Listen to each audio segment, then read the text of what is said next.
Next class start करते हैं, जिसमें हमने इससे पिछला सब पढ़ लिया था।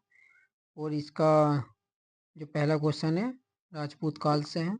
देखिए, राजपूतों का काफ़ी बहुत बड़ा योगदान हमारे भारत पे रहा। आज भारत में जितनी भी प्रकार की तुम्हें स्थिति दिखाई दे रही है, स्वतंत्रता दिखाई दे रही है, वो इन्हीं की देन है। ठीक है, इन्होंने कभी जब जब इनका राज रिया, इन्होंने बहुत लड़ाइयाँ लड़ी, बहुत कुर्बानी दी। आज हम इनको नहीं जानते, ना इतिहास में पढ़ा जाता है। तो एक सोची समझी साजिश है, लेकिन हमें उतना ही पढ़ना है, उतना पढ़ के नौकरी लेनी है, हमें और कुछ नहीं जानना। ये सबसे बड़ी बेवकूफ़ी है हमारे अंदर। हमें अपना इतिहास पढ़ना चाहिए, और इतिहास में क्या किसने कैसे रोल निभाया ये हमें जानना चाहिए। ठीक है, चलिए पहला क्वेश्चन पढ़ते हैं हम। क्वेश्चन है, पृथ्वीराज ने मोहम्मद गोरी को किस लड़ाई में हराया था? देखिए, इनका पहली जो लड़ाई हुई थी, तराइन की पहली लड़ाई, इसमें हरा गया था। लेकिन क्या हुआ, जब दूसरी लड़ाई हुई तो इसमें मोहम्मद गोरी जीत गया था। और जीतने के बाद इन्हें पृथ्वीराज चौहान को बंदी बना लिया। आपने एक मूवी देखी होगी अक्षय कुमार की, या उसमें बंदी बनाने के बाद इन्हें अंधा करके मारा गया। तो मोहम्मद गोरी को तो इन्होंने ऐसा नहीं करा था, लेकिन इन्होंने कैसे उसके साथ करा था, इस चीज़ को जानो तुम। इससे अपने इतिहास जब तुम पढ़ने बैठोगे, तुम्हें एक कोई रोंगटे तुम्हारे खड़े हो जाएंगे। जब मुझे विपिन सर इतिहास पढ़ाते थे, तो कसम से पूरा शरीर बदन में पसीने में हो जाता था। मैं सोचता था कि इतिहास पढ़ा रहा हो, या मुझे मेरे अंदर से आग निकलती थी, या मुझे जला रहा हो, मैं ये सोचता था। ठीक है, चलिए अगला क्वेश्चन है। दिल्ली पर पहली बार किस वंश ने राजपूतों के अधीन एक साम्राज्य की राजधानी बना ली थी? तो वो बनाई थी तोमर वंश ने। तोमर राजपूत थे, इन्होंने दिल्ली पर पहली बार अधिकरण करके राजधानी बनाई थी। ठीक है, लेकिन कहते हैं ना, 40 आदमियों की टुकड़ी जहाँ को निकल जाए उसी का राज रहता है। तो वो 40 से 45 लोग जहाँ को निकले करे थे, राजा को क्या पूरे किले को घेर लेते थे और उस पर अपना अधिकरण कर लेते थे। तो इसका एनालाइज है, दिल्ली में पहली बार तोमर राजपूतों के अधीन एक साम्राज्य की राजधानी बनी। तोमर वंश के संस्थापक आनंग पाल ने दिल्ली को सबसे पहली अपनी राजधानी बनाया। पृथ्वीराज रासो में अंगन पाल को तोमर अंगलपाल तोमर को दिल्ली का संस्थापक बताया गया।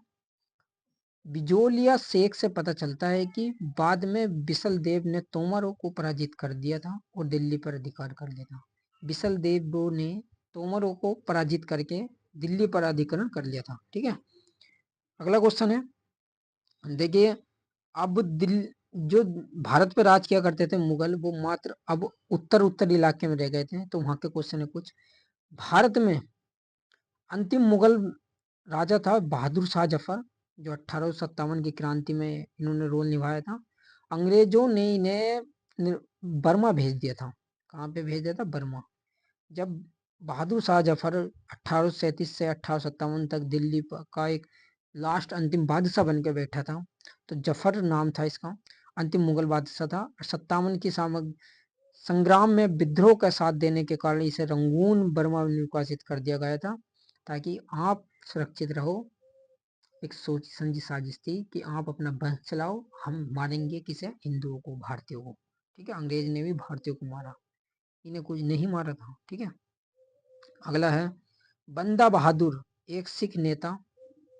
बंदा बहादुर एक सिख नेता जिसने गुरु गोविंद सिंह की हत्या के बाद मुगलों के विरुद्ध का नेतृत्व किया, वो किसके शासनकाल में पकड़ा गया था? तो ये पकड़ा गया था फर्रुखसियार के शासनकाल में। क्या मैटर था, आइए जानते हैं।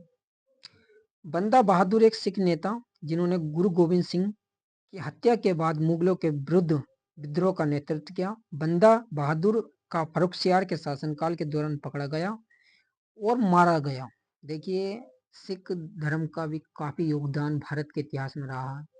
ये हम हिंदुस्तानियों का एक दायां हाथ थे और राजपूत बायां हाथ थे। इन दोनों की वजह से ही भारत आज स्वतंत्र, आज वर्ल्ड टॉप में 5वीं इकोनॉमिक के तौर पर खड़ा है और बीजेपी काल में तो सुरक्षित ही खड़ा है।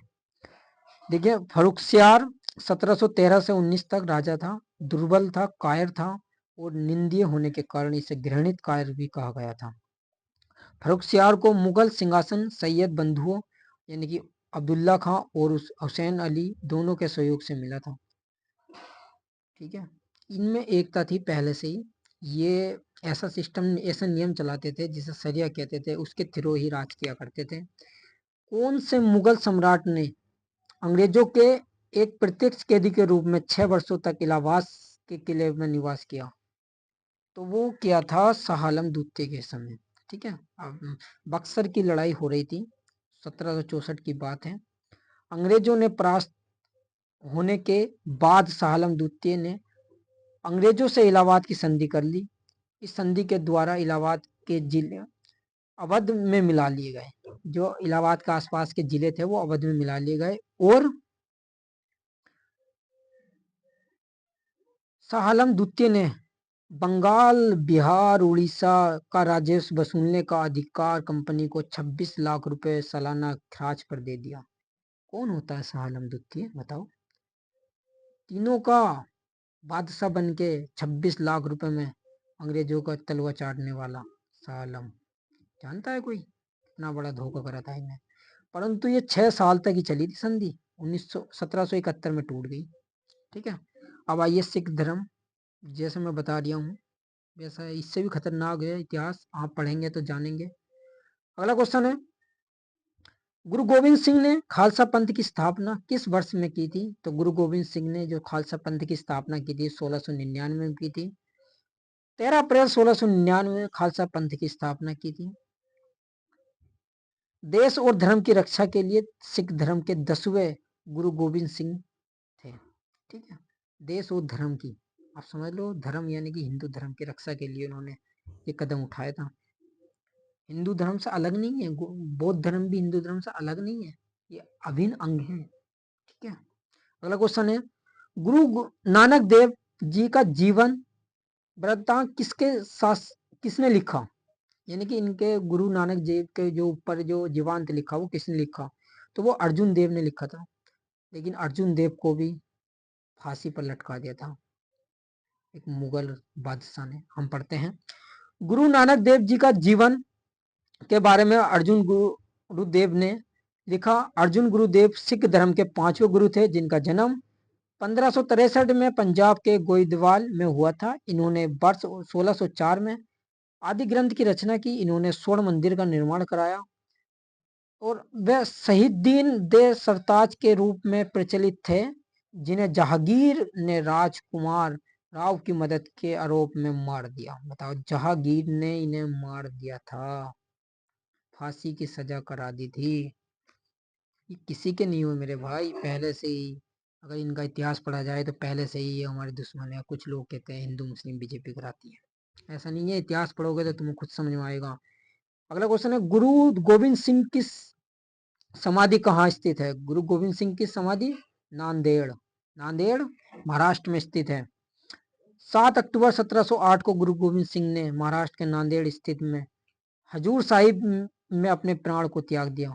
तभी से इस दिन को शहीद दिवस के रूप में मनाया गया।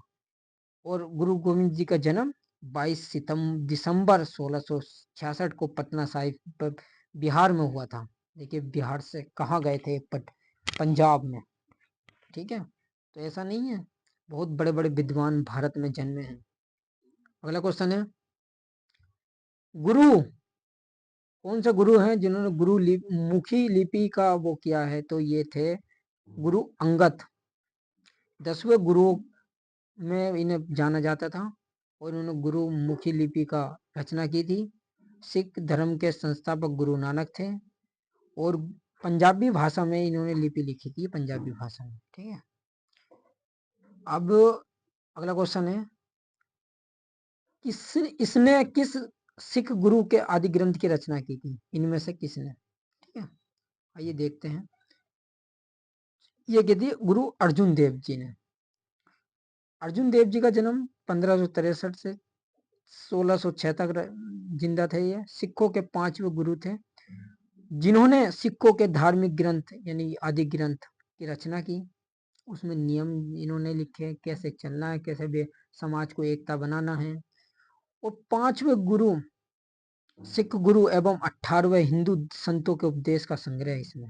देखिए 18 हिंदू संत जिन्हें हम गुरु महाराज जी कहते हैं, उन्होंने बात बताई, उनको बातों को इकट्ठा करके लिखा गया। अर्जुन देव ने अमृतसर में प्रसिद्ध हरमंदिर साहिब का स्वर्ण मंदिर निर्माण करवाया था। तो ये हमसे अलग नहीं है, हमारे भी दाएं और राजपूत बाएं हाथ हैं, ध्यान रखना दोनों। ठीक है, अगला क्वेश्चन है, किसके शासनकाल में गुरु नानक देव ने सिख धर्म की स्थापना की थी? तो ये की थी सिकंदर लोदी के समय। सिकंदर लोदी जो 1469 में जन्मा था और 1539 तक वो राज किया था, 15वीं शताब्दी की बात है। सिख जिसका अर्थ धर्म शाब्दिक अर्थ है शिष्य होना, यानी कि सिख का मतलब है शिष्य होना किसी का। ठीक है, सिख धर्म के सदैव 10वें गुरु यानी गोविंद सिंह ने इसे 1999 में अंतिम स्वरूप दिया। गुरु ग्रंथ साहिब की स्थापना की थी। ठीक है, सिख धर्म के अंतिम गुरु जो थे वो गुरु गोविंद सिंह थे और उन्होंने खालसा पंथ की स्थापना भी की थी। ठीक है, और इन्होंने एक नया संस्कार पहलू शुरू किया था। इन्होंने गुरु ग्रंथ साहिब को सिख के गुरु के रूप में नामित किया था। ठीक है, हरमिंदर साहिब स्वर्ण मंदिर के संस्थापक गुरु गोविंद कौन से गुरु थे? तो वो थे हमारे गुरु रामदास। गुरु रामदास इतने ईमानदार सच्चे आदमी थे। एक बार अकबर के शासनकाल की समय की बात है, ये अकबर के दरबार में पहुंचे। इन्होंने अपने समाज के लिए और अपने गांव के लिए एक 500 बीघे का चक या जगह कहते हैं या खेत कह सकते हैं, वो मांगा इन्होंने और अकबर ने इन्हें वो दिया और उस पर अमृतसर नामक नगर बसाया। इसी नगर में इन्होंने सिखों सबसे पवित्र गुरु हरविंदर साहिब स्वर्ण मंदिर की नींव 1577 में रखी। परंतु इसका निर्माण इनके पुत्र अर्जुन देव ने सिखों के 5वें गुरु के रूप में करवाया। इसके निर्माण का शिलान्यास प्रसिद्ध संत मियाँ मीर ने किया था। एक संत हुए थे मियाँ मीर। तो ऐसा नहीं है इन्होंने हिंदुओं को अलग रखा, हिंदुओं का ज्ञान सुना और उसे अपने ग्रंथ में जोड़ा। और जब स्वर्ण मंदिर का निर्माण हुआ तो वो भी हिंदू संत मियाँ मीर निकले। ठीक है, अगला क्वेश्चन है, किस सिख गुरु का जन्म पटना में हुआ था? तो पटना में तो सिर्फ पहले ही थे गुरु नानक देव जिनका जन्म हुआ था। ठीक है, अगला क्वेश्चन है, नहीं गुरु गोविंद सिंह का जन्म हुआ था पटना में 1666 में और इन्होंने अपने जीवन के 10 साल यहीं बिताए थे। ठीक है, अगला है क्वेश्चन है, खालसा कहे जाने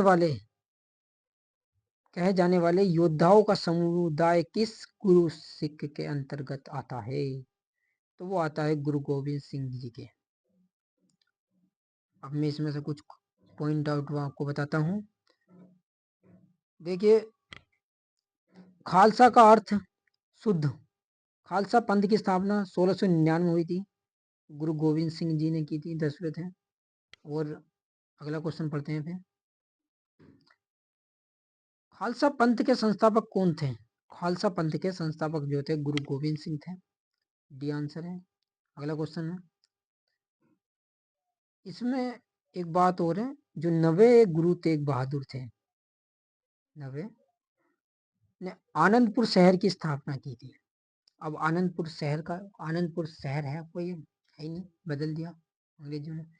देखिए, जाति प्रथा और स्पृश्यता को यानी कि जाति में जो छुआछूत होती है उसको समाप्त करने का उद्देश्य से लेकर लंगर की परंपरा किसने स्थापित की थी? आप बता सकते हो? गुरु अंगद जी ने। आज कुछ लोग अंबेडकर जी को महान मानते हैं, चलो अच्छी बात है मानना, लेकिन उससे पहले भी तो किसी ने इस छुआछूत जाति प्रथा को समाप्त करने का एक जिम्मेदारी निभाई थी, उसको सब भूल गए। स्वामी विवेकानंद जी ने निभाई, राजा राम मोहन राय ने निभाई, कई अंग्रेज अधिकारी रहे थे, उन्होंने निभाई। कई सिख धर्म के गुरु रहे थे, उन्होंने तो लंगर चला दिए गरीबों की व्यवस्था के लिए, कोई याद नहीं किसी को। ठीक है, और एनालाइज करते हैं जाति प्रथा और स्पृश्यता को समाप्त करने के लिए लंगर की परंपरा सिख धर्म के दूसरे गुरु अंगद जी ने शुरू की था।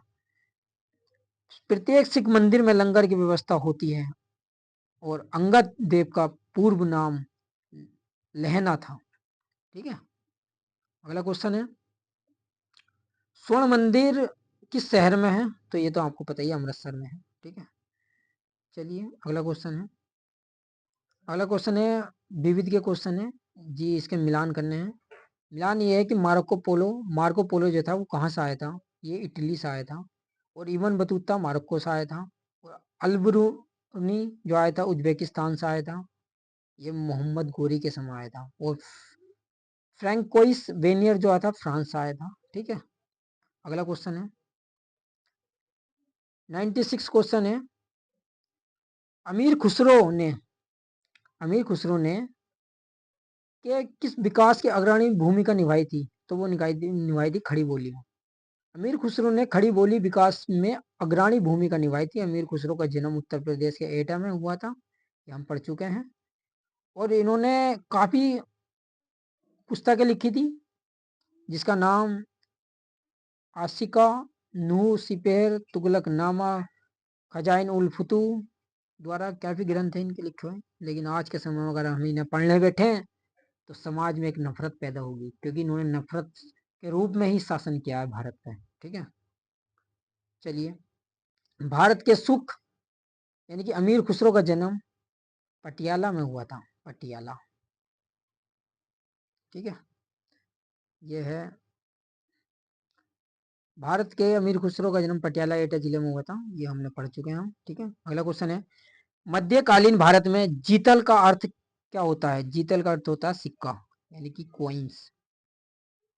ये चचनामा मूलतः किस भाषा में लिखा गया है? चचनामा ये अरबी भाषा में लिखा गया, अरेबिक भाषा में लिखा गया। देखिए चचनामा में सिंध जो हमारे गुजरात के पास है उसका इतिहास विवरण है।